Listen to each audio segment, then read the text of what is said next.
force closure. And you use kind of ligaments that you normally don't use. So I was really drawn to that particular model, and I thought, okay, that's the reason why we have back pain. But yeah, there were all kind of hiccups in practice when we were in a clinical situation. So we tried different methods, and if you look at the screen, you see me doing mobilizations, manipulation. I kind of bought in the fascial change for a while. Went to the States, had a course with anatomy trains, everything. And then I thought that was it. I did the trigger point thing. I did the activation thing. I basically did about everything. Taping. My first taping course was fascial taping. An Australian guy had it, actually, he invented in 1994. We had, of course, the kinesio taping, but I didn't bought into the kinesio taping because the hypothesis was just freaking ridiculous. Because if you tape from origo to insertion, you get more activity of the muscle, and when you taped it the other way, you would relax the muscle. And I had a little EMG device, and I tried it, and I thought, okay, this simply doesn't work. Yeah?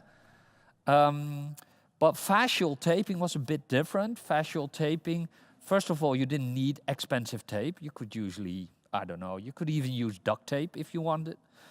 And you just kind of moved the skin around. And you had results. You had immediate results. And the problem was that when, after a while, after a couple of years of clinical practice, I kind of found out that everything has immediate results.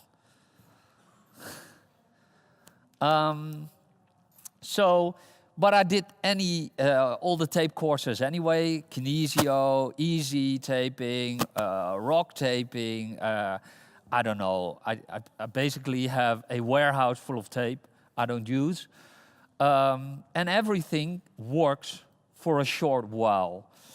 Release techniques. I mean, art, functional. I don't know.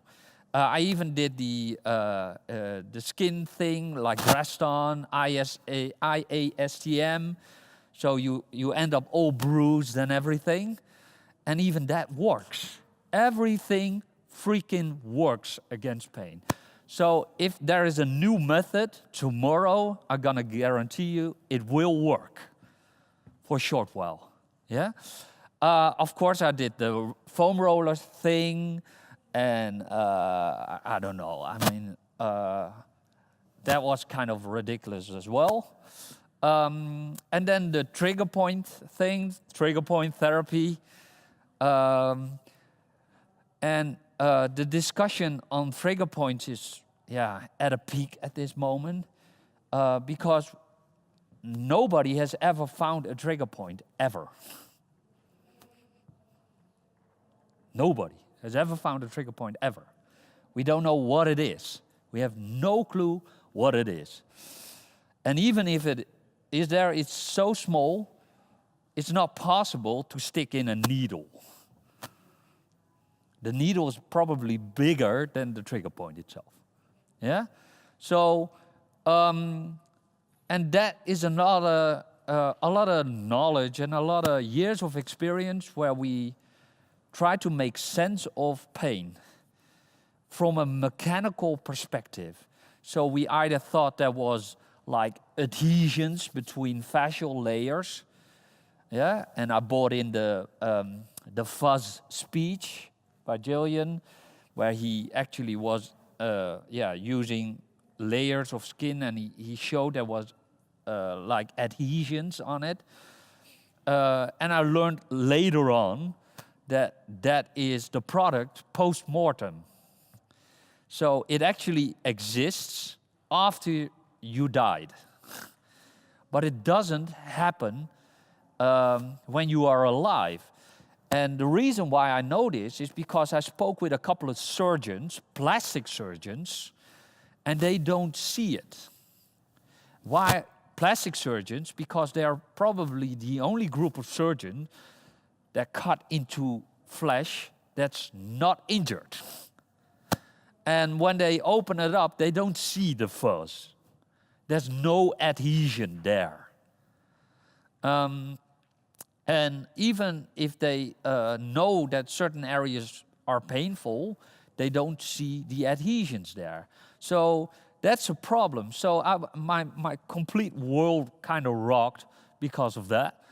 And I thought it was very difficult to explain stuff to my clients without feeling a sense of deceit, being deceitful.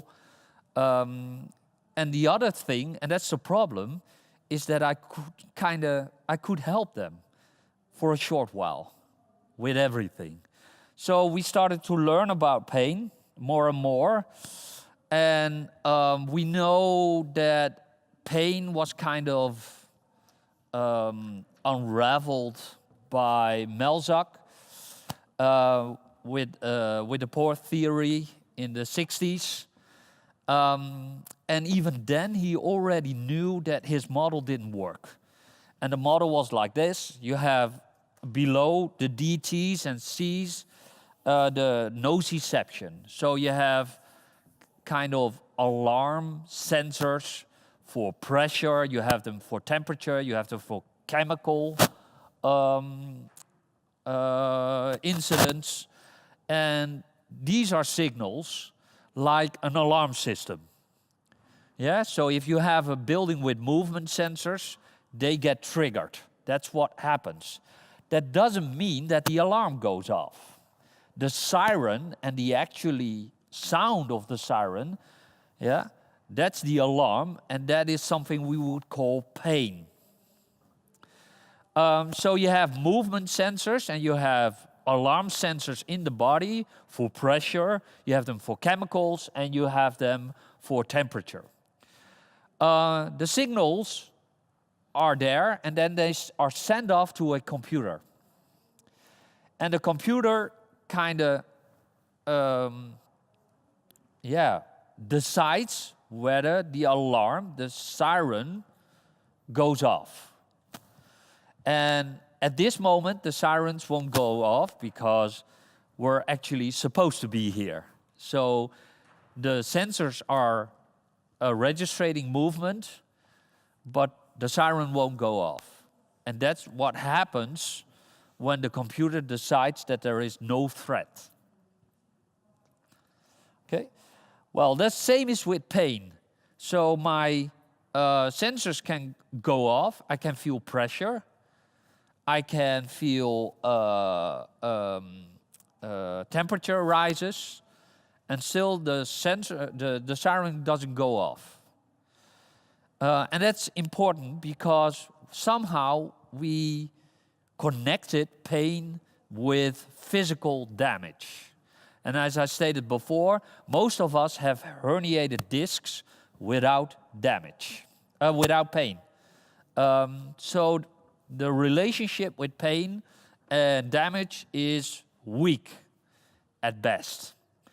Now, if I look at the sensors, so temperature sensor, and I put my hand nearby a fire, it will get hot, and after a while, it will be even painful.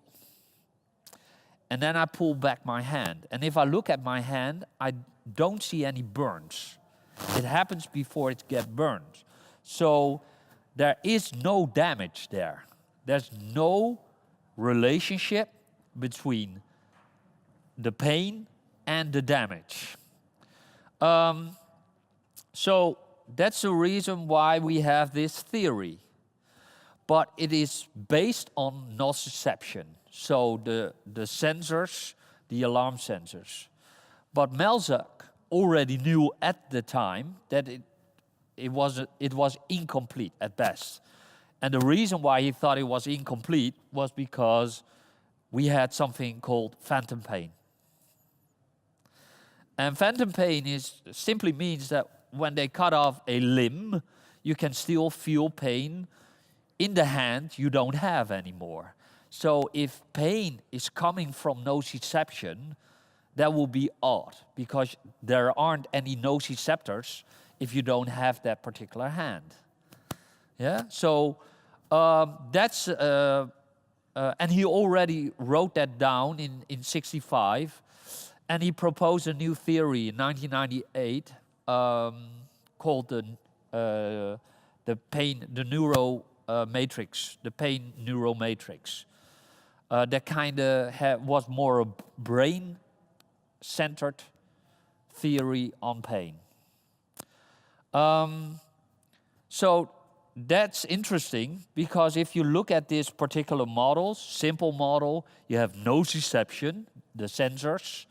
They go to the computer, and the computer decides whether he needs to sound off the siren. He needs to give you pain.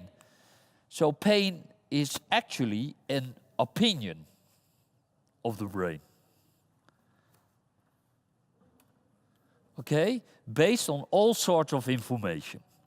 Well, it's not just nociception, because if you don't have that arm and you still have pain in the hand that you don't possess, then there are other channels of information. And the other channels of information are, for example, this one, this, and other information, for example, proprioception. So if I look at this stuff and the computer gets information that there is something of a threat, feelings, expectations, or knowledge, or other information like proprioception, he may give you pain without any damage. He can give you pain even if you don't have that limb anymore. And that is the theory, the pain neural matrix. So the brain kind of modulates the pain based on information. And what you tell your clients and what they expect is very important. And we already know that, because pain can fluctuate. If you have a child and he stumbles and he scratches his knee, and he starts to cry. Now, and then the mother comes, gives a little kiss on the wound, and the pain is gone. But the damage is still there. He may be bleeding, it's open, but the pain is gone. And that's interesting, because that kind of explains that when you get older, you get more pain. I mean, everybody recognizes that. And we always say that's because we heal faster. But that little child didn't heal faster. He still has an open wound, but he doesn't have any pain. Can you see the difference here? So we have all those theories and explanations why we have more pain when we get older. And it's simply not true. Okay? So how can you explain this? I think one of the best explanations is that pain without damage is the outcome of a habit. And we get better at habits as we get older. We're less flexible as we get older. We have found a way to protect ourselves when we get older. Yeah, we don't, if you're in a midlife crisis, you may do some stupid things, but usually you're more cautious when you're older. So we have all those habits, and we start to feel pain before anything happens. It's a protection mechanism. Yeah. So my brain recognizes patterns. It loves patterns. It's always looking out for patterns. Even if it does not exist, it still sees patterns. It's the mechanism of meaning, having meaning. We want to create meaning. And that's because our brain, the human brain is very good at changing the meaning of an event or of what we see. It's called dual representation. Yeah? And one of the, we all recognize this, when you have a little child with a stick in his hand and he's waving the stick. And you say, okay, put down the stick. And the child says, no, I'm not going to put down the stick. It's not a stick, it's a sword. Yeah? That young child has already uses that ability to give meaning, a different meaning, to the stick, because he calls it a sword. And that specific ability makes it possible to modulate pain. And I will tell about some cases I will talk about. Yeah? Changing the meaning of something will influence pain. Okay. So but it's also the problem when we start to kind of create causality between methods and the outcome. So if I say, okay, we have a chain like this, blah, blah, blah, and whether it's, I don't know, anatomy trains or any other thing out there, and we say, okay, we have to do something here, and then it's connected to there, and it's connected to this, and then, yeah, I bump into my little toe, and that's the reason why I have a headache, and blah, blah, blah, yeah? That's when we start to create patterns. And whether the patterns are there, yeah, that is something we don't even know. And it has nothing to do with intelligence. It's just our brain trying to make sense of the world. And that's the reason why we believe in conspiracy theories. We make connections that aren't there. And there are a couple of reasons why we do that. Not everybody does it. But if you have a strong sense of wanting to be unique, you're more prone to conspiracy theories. You're just smarter than the rest of us. Yeah? So that's one reason why people have that. The other reason is if you feel powerless. For whatever reason there is, if you feel powerless, you will create these theories. You will connect certain ideas with pain. And that's the reason why you have pain. And some people are more drawn to biomechanics, and other people think there's somewhere pain in the cosmos from another planet, and we need to reunite everything with love, and then the pain resolves, etc. Yeah? And that sounds kind of ridiculous, but it is the same as with biomechanics. There's no difference here. Because there's no reason to believe that a trigger point nobody ever saw in his life is actually causing pain. So the one part is laughable, and the other part is, the other explanation is as laughable as well. Okay? So that's interesting. The brain modulates pain. It can be up and down regulated. That's something we know. Yeah? If I stand in a nail, put my foot on a nail, it will hurt. Like hell. But when I'm chased by wolves and I step into a nail, I won't feel the nail. There are priorities. The brain kinda up and down regulates pain. The same holds true with sleep. Suppose you sleep bad, you have a bad night, the pain goes up. It's not like you did burpees when you were sleeping or something, or lifted weight when you were sleeping. And still the pain can be worse the next day. And that's the brain up and down regulating pain for whatever reason. Yeah? We think it's threat modulation and the perception of threat. That's what we think. I have no idea how we're ever going to prove that, but that's the reason. And if the brain thinks there's an actual threat, it will give you pain. Doesn't mean that the threat is actually there. But pain is an opinion.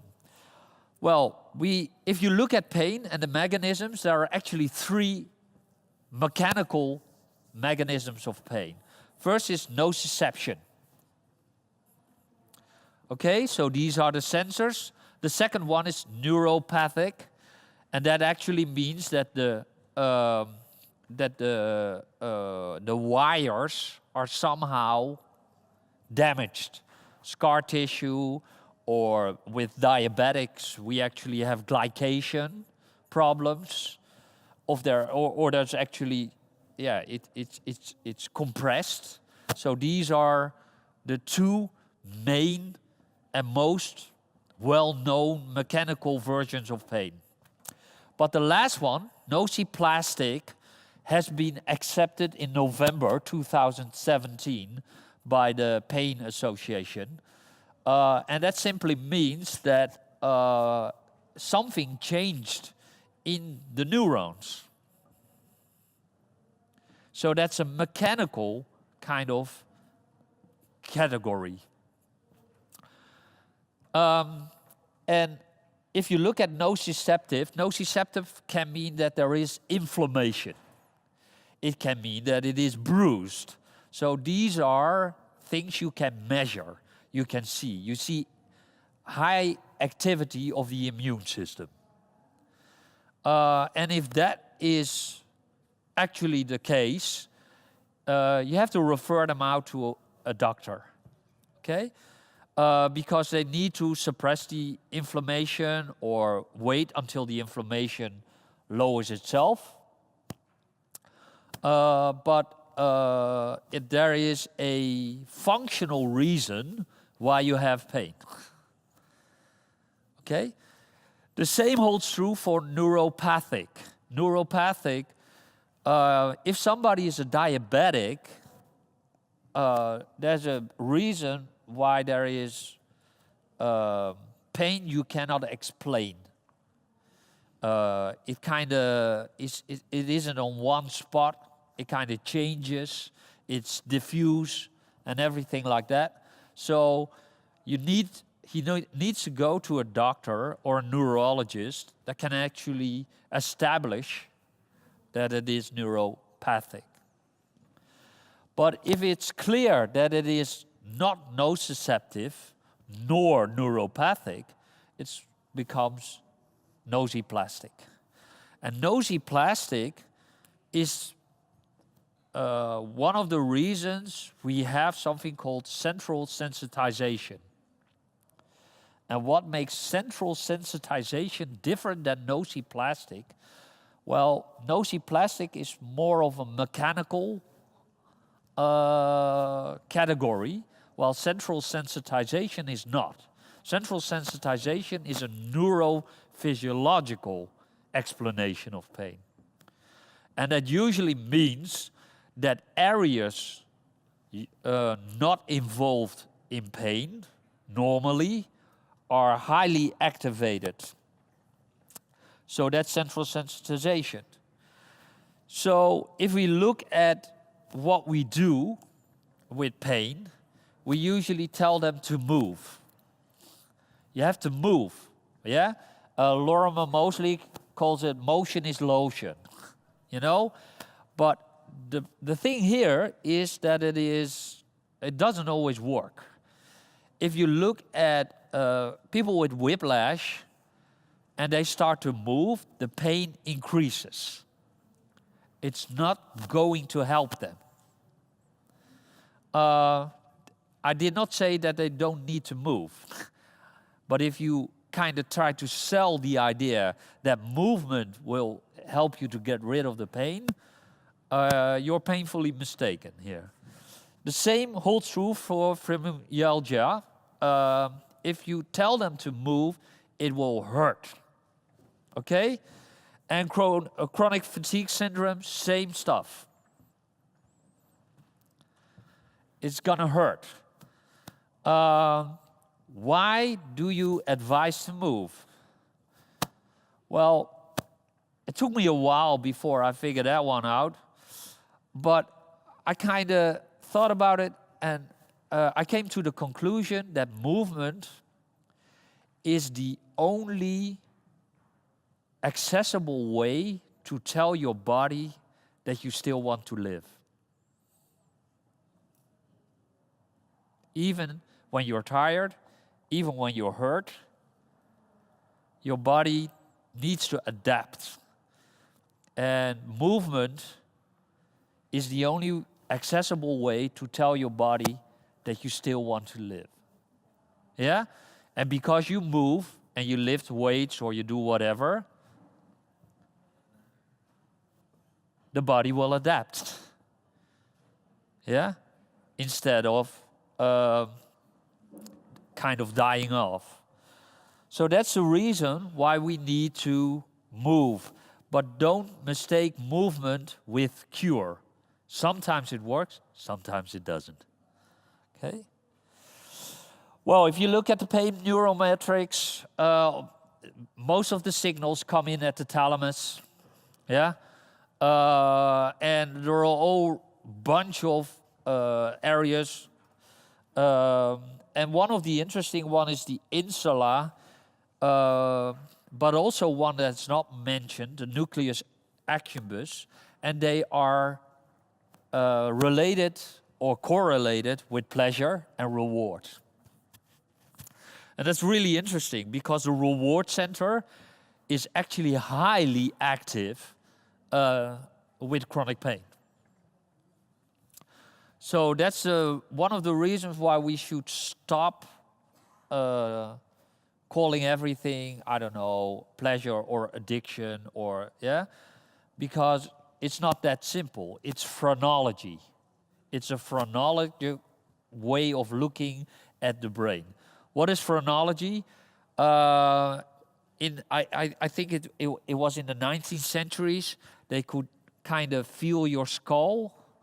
And if you had a lump here or there, they would say, okay, you're very good at languages. And if you had a lump here, they say, oh, you're really good at math. You know? That's phrenology. Wasn't an actual science, but there was a lot of consensus that it actually was true. And somehow it influenced the way we looked at the brain.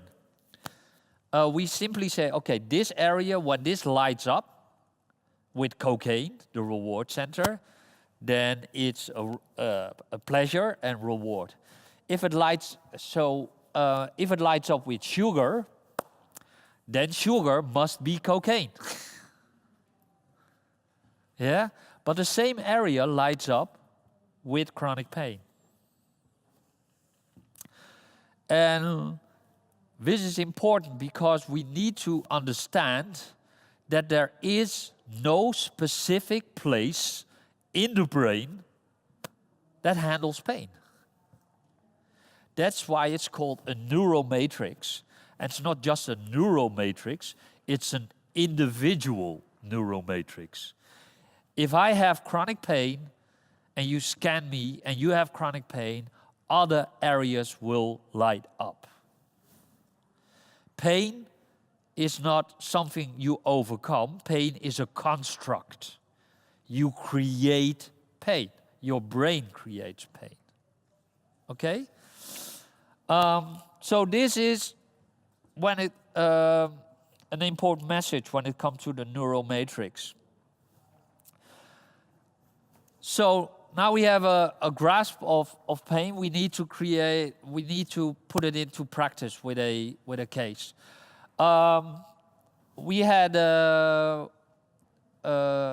guy coming in a couple of weeks ago, young, active guy, and 24, I guess, and he had 9 years back pain, and he did everything. I mean, the trigger points, the manipulation, you name it, he has done it. And he just wants to hang out with his friends and do nice things, etc. And luckily, he was with a manual physician. So that's basically somebody who manipulates but uses a hammer and stuff like that. And she knew me, and she couldn't help him. So she sent him to us. And we were talking with him, and it was pretty clear that he spoke about alignment a lot. So you need to have posture, alignment. Most cases when he felt something, he did not do any unilateral stuff, but only bilateral, being balanced and stuff, and and he knew all the defects in his posture. Yeah. So we started talking with him, and we tried to explain, first of all, that there is no relationship between pain and posture. So that was kind of rocking his world. And it's hard to believe, because when people walk like this and they are in pain, and you put them upright, they have less pain, right? And the reason, if posture has no effect on pain specifically, or is not the cause of pain, why does that happen? Because if I do it like this, he will align. And the pain is gone. Isn't that sufficient evidence to state that posture is the cause of pain? The answer is no.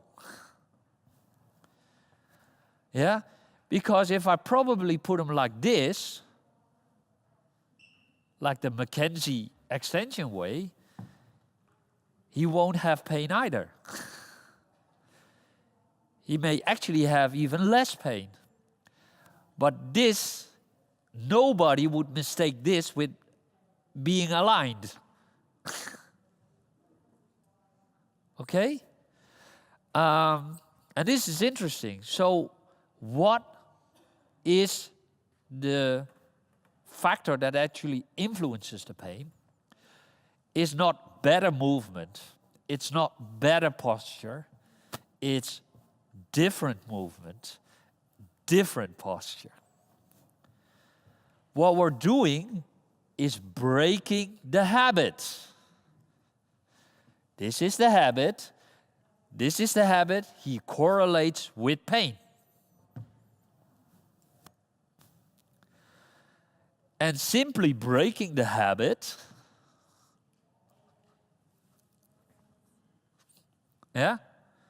doesn't modulates the pain. That's what happens. So we did two things. First of all, we said, listen, there is no relationship between alignment and pain.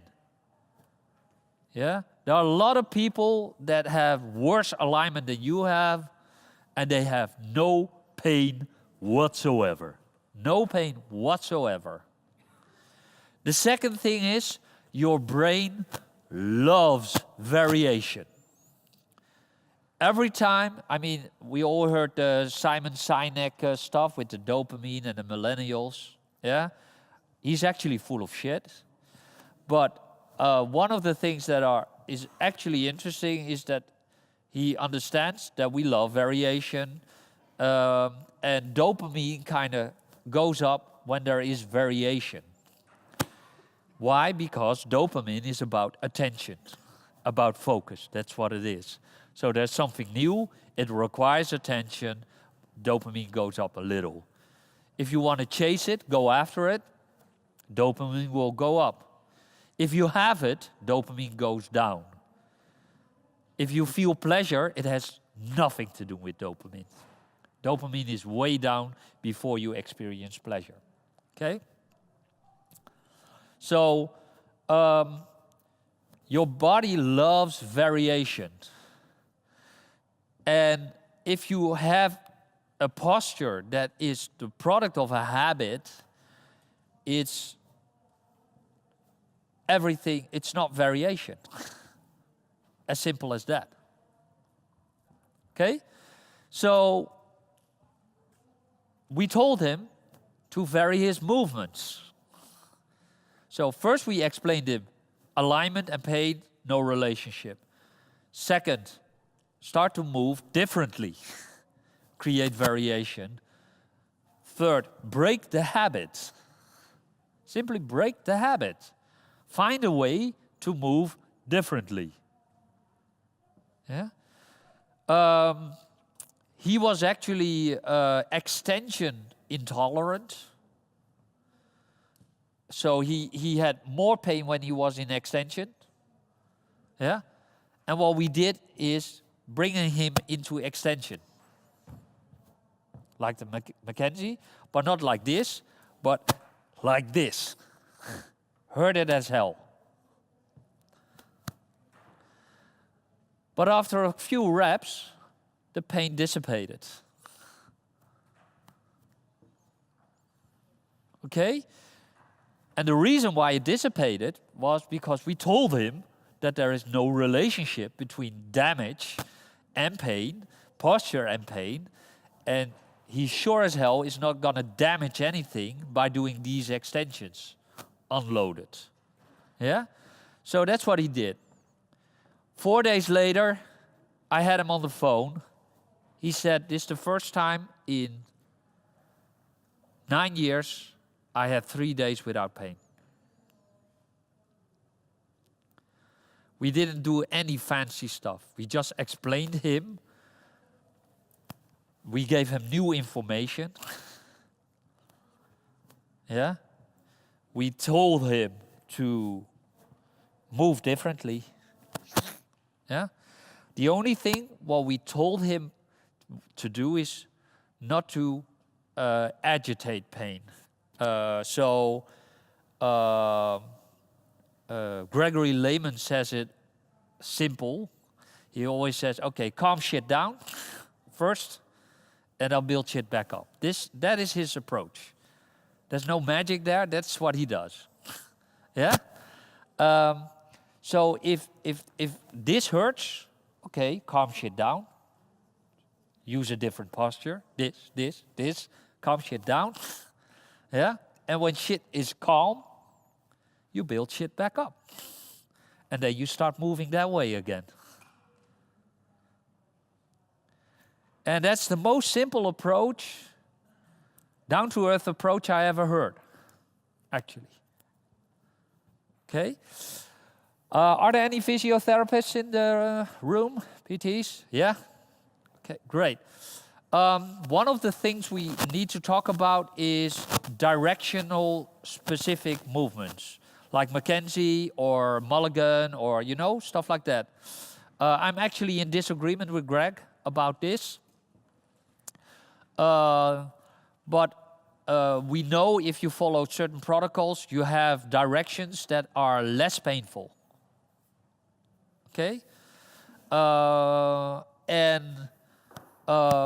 We know that if you do that, the pain will dissipate very quickly, but only the first 3 months.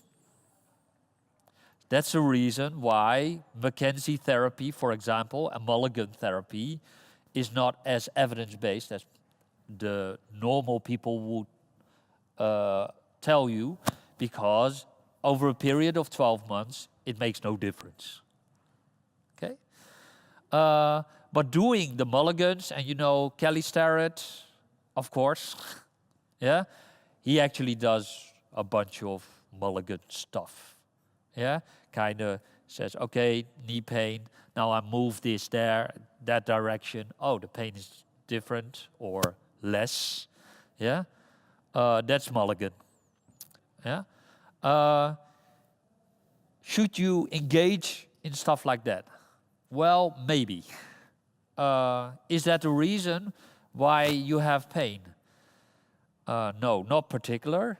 So if you want to do stuff like that, you can still do it, but don't tell them that it is an alignment problem.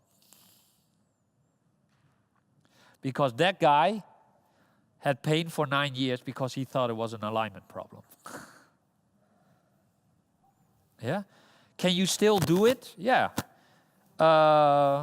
If you look at Greg Lehman's approach, calm shit down and build shit back up, moving in specific directions is calming shit down faster. That is what it is. So I'm not in disagreement with Greg Lehman.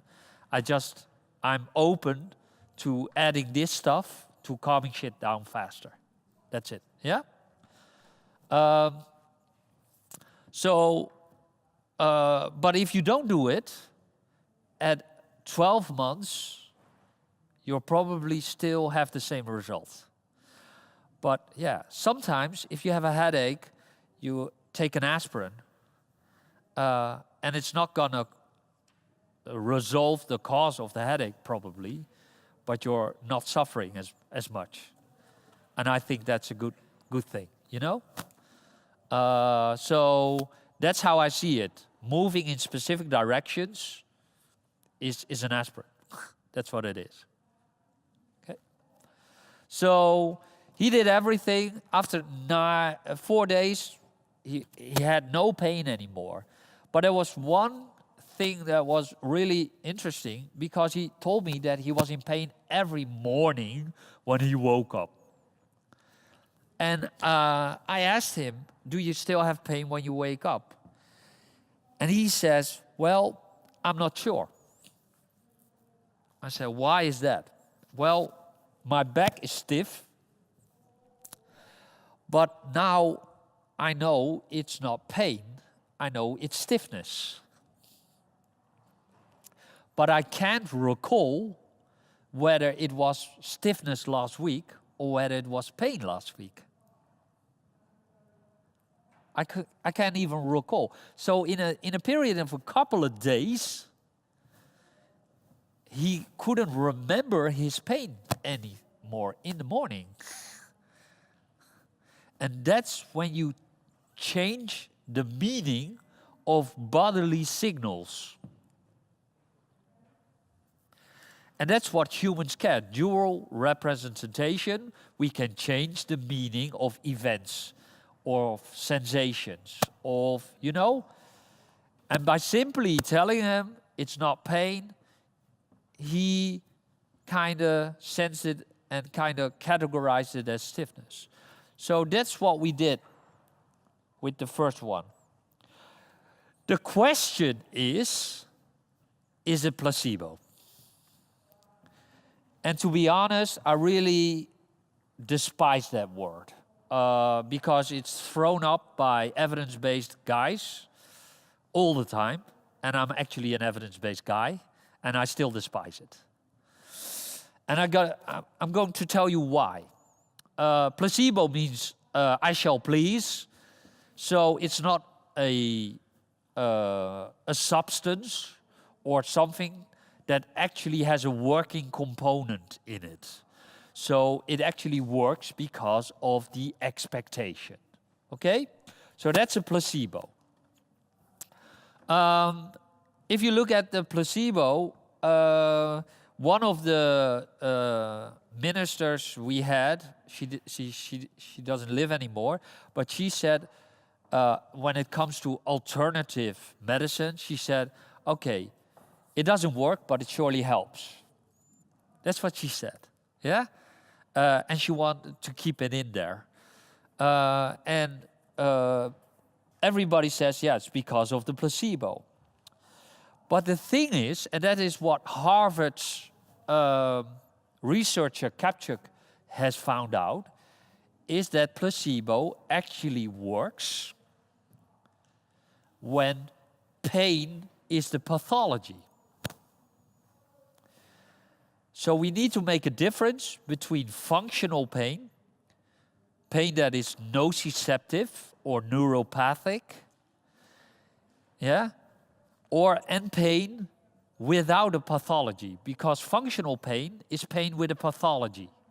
If you have a tumor in your spine and you have pain, that's functional pain. But if you have pain and you find nothing, it's not functional pain. It is pain without pathology. And if you have pain without pathology, pain is the pathology. Yeah? So when pain is the pathology here, you will see that what we call placebo actually works. And now it's getting interesting, because if something actually works, is it still a placebo? And that's one of the discussions I have, and that's the reason why I despise it. When I talk with colleagues that are evidence-based, they tell me, well, placebo, it doesn't have an effect, maybe a short-term effect. Yeah, maybe sometimes on pain it has effect, sometimes. Yeah, so they kind of downplay it without denying that it actually works, but they downplay it.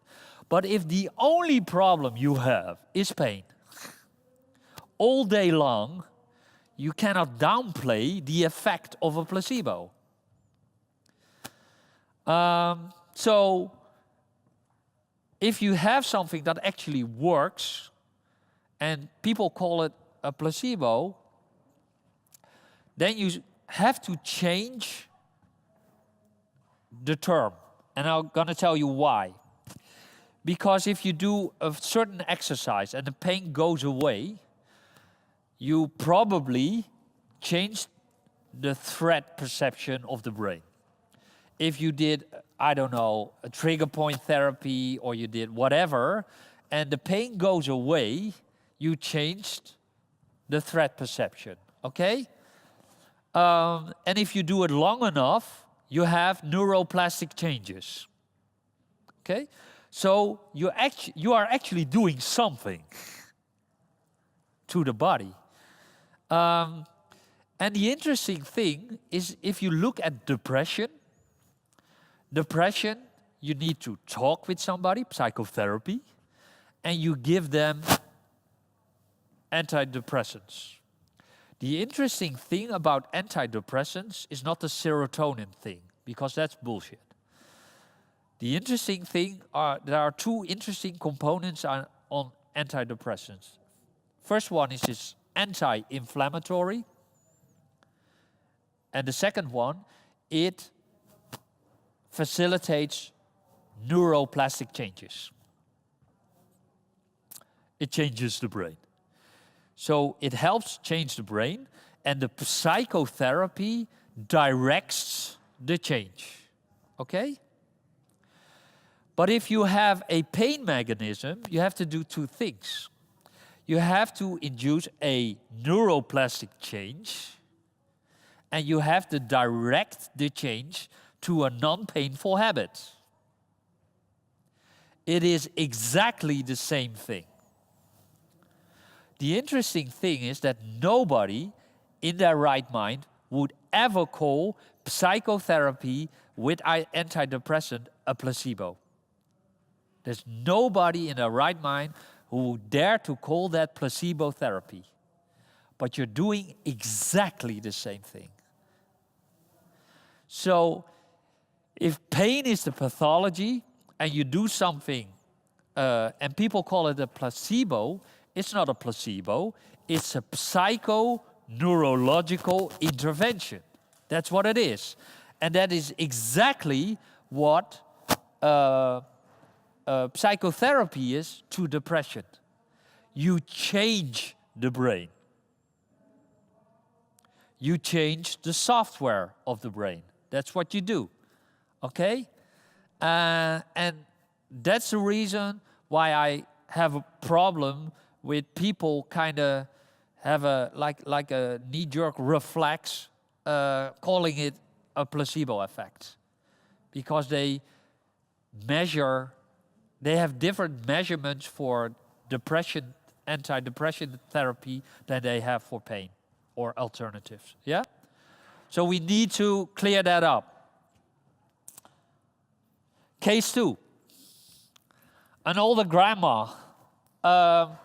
She was obese and diabetic. She had neck pain. That's the reason why she came to us. I have to disappoint you. We could not help her, but it's an interesting case anyway. She also had surgery on both knees. She used to be an athlete in her younger years. And she had that drive. She really had that drive, you know? And we were talking to her, and there was no particular reason why she had neck pain. I mean, I asked her for her medication. She opened her bag. Yeah? The medication was on a roll, and it was taller than I am, you know? So she had a lot of medication there. But the neck pain, she had no specific medication for neck pain. And we were talking about it. And one of the things is that she was grandmother. She had a lot of kids. She had a lot of grandkids. And she was always helping the kids out and her grandchildren. And although she was in pain, on a pain scale from 0 to 10, she was up in the 8s and 9s, etc., she still continued. And we started talking about something that was not medical. We were starting to talk about self-compassion. And she didn't do self-compassion because she confuses self-compassion with self-pity. There's a difference between self-compassion and pity. And the biggest difference is socially. If you look at self-compassion, you simply say, shit happens to everybody, and now it's my turn. If you have self-pity, that's totally different. When it comes to self-pity, you think that shit only happens to you. Why I am the only one with pain? Why am I the only one with? That's a big difference. And the first one, self-compassion, actually makes the bonding stronger. It connects you with the rest of the world. Self-pity, however, isolates you. And isolation is deadly. Loneliness is deadly. And it's the biggest cause of death. It's a bigger risk factor than obesity and diabetes. It's at least as big as smoking. Okay? So we need to we taught her the difference between self-compassion and self-pity. Yeah? And self-compassion, you see that people that lack self-compassion usually have a lot of compassion for other people, but not for themselves, because they confuse it with self-pity. What is compassion? Is the need, thank you, the need and the urge you feel to help somebody when somebody needs it, you know? If you feel that urge, that's compassion. Self-compassion is directing that same urge to yourself. And that's what we try to learn. When we told her that, and she kind of she recognized it instantly, and she got emotional, and she was very happy. When she was finished, when we were finished with the session, she was very happy because she understood why it's so difficult. Because when you keep walking with pain scales up to 8, 9, and 10, your brain is going to perceive that as a threat. Because we need to strike a balance between pushing somebody out of his comfort zone and pushing somebody off a cliff. Yeah? Pushing out of your brain out of the comfort zone is movement with pain up to a scale of 4, 0 to 4. That's pushing somebody out of the comfort zone, is pushing your brain out of the comfort zone. Yeah? And that's all right. If you know that you're not going to inflict damage because of the pain, that there is no relationship between pain and damage. Okay?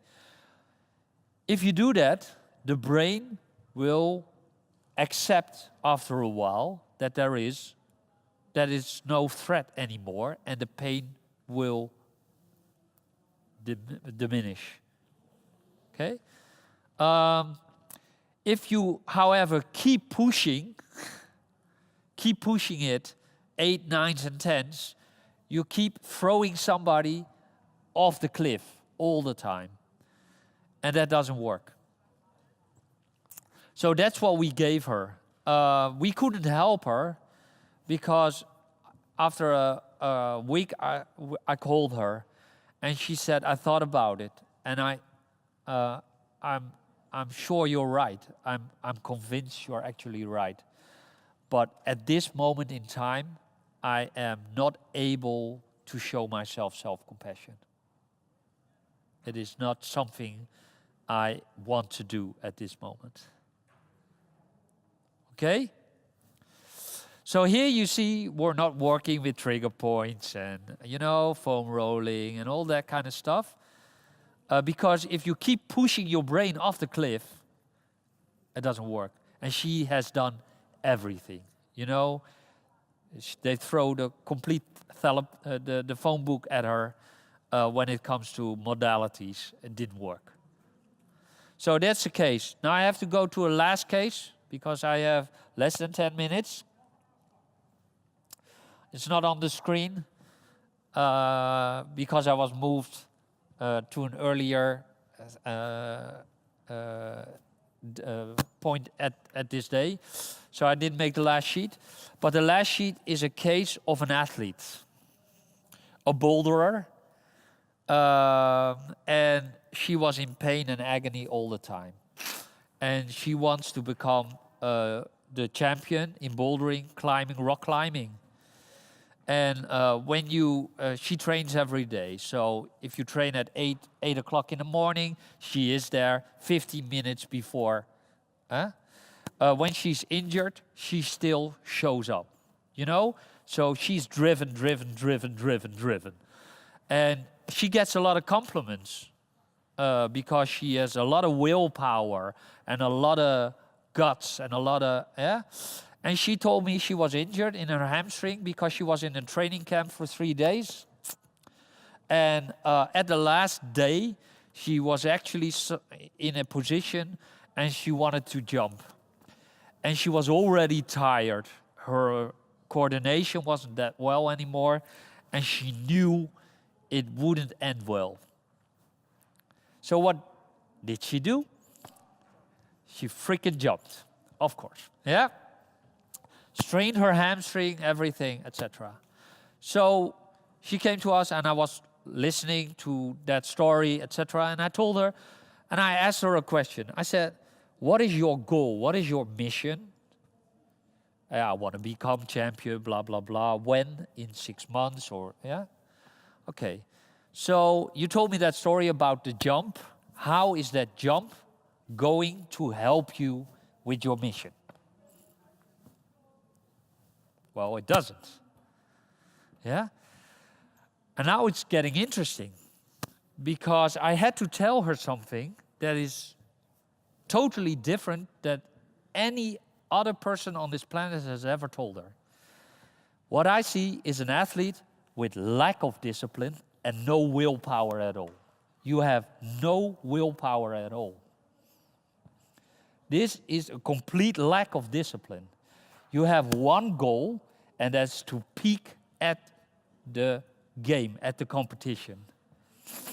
And everything you do brings you further from that goal.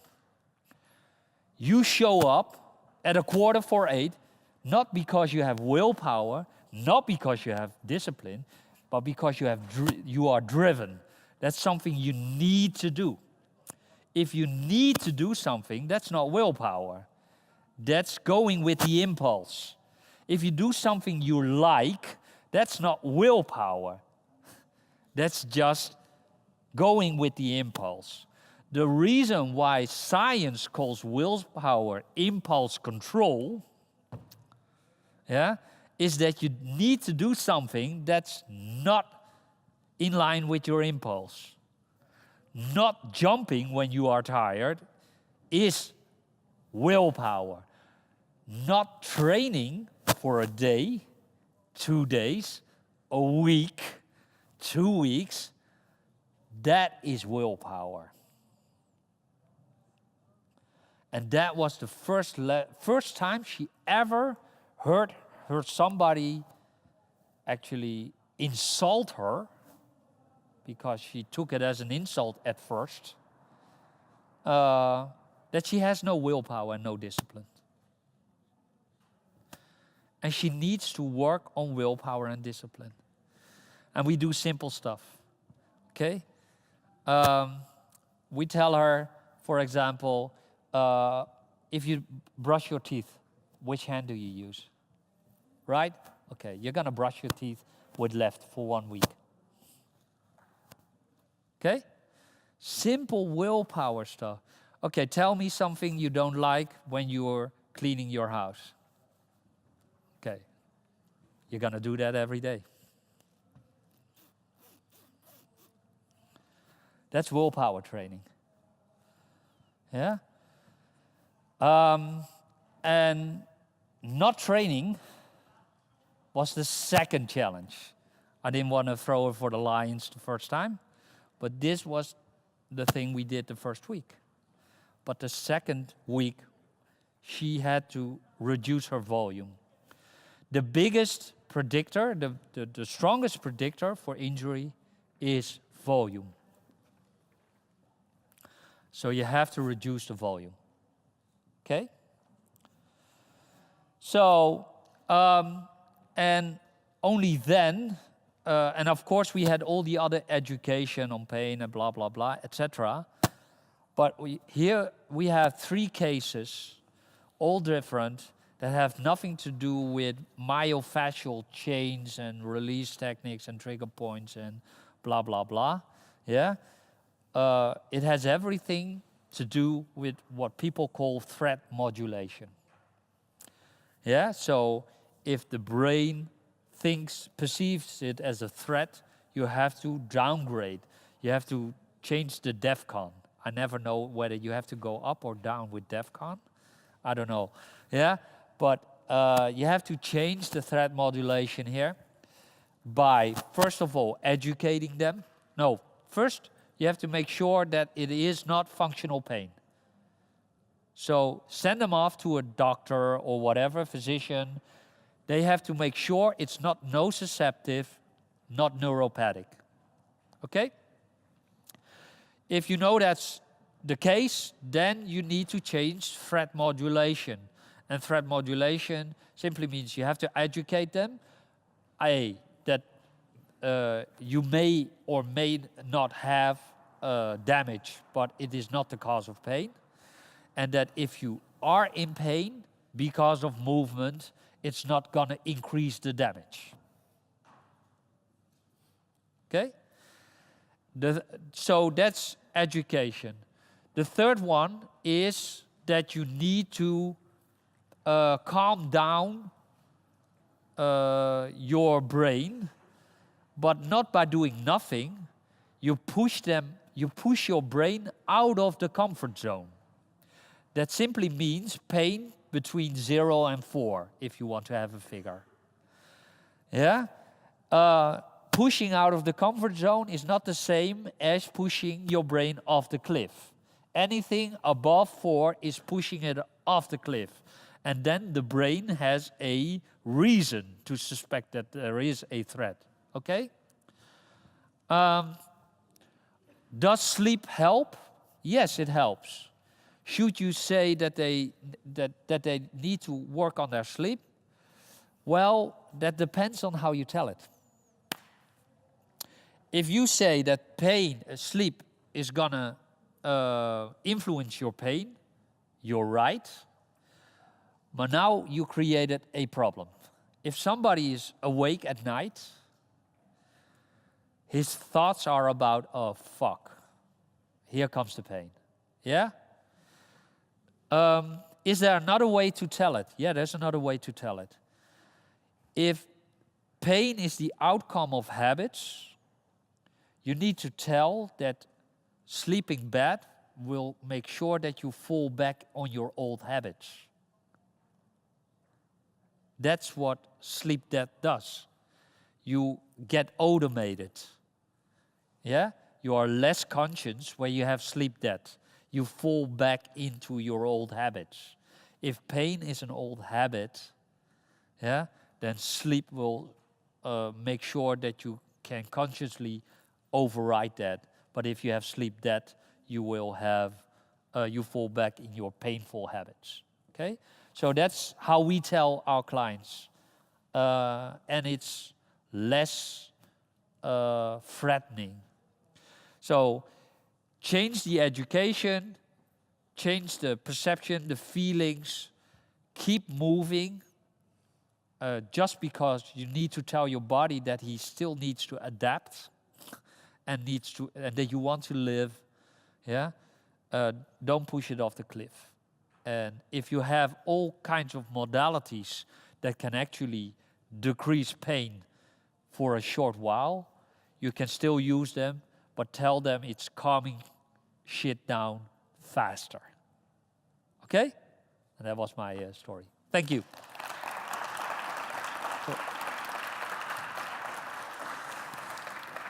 Any questions? Do I have time for questions? Yeah.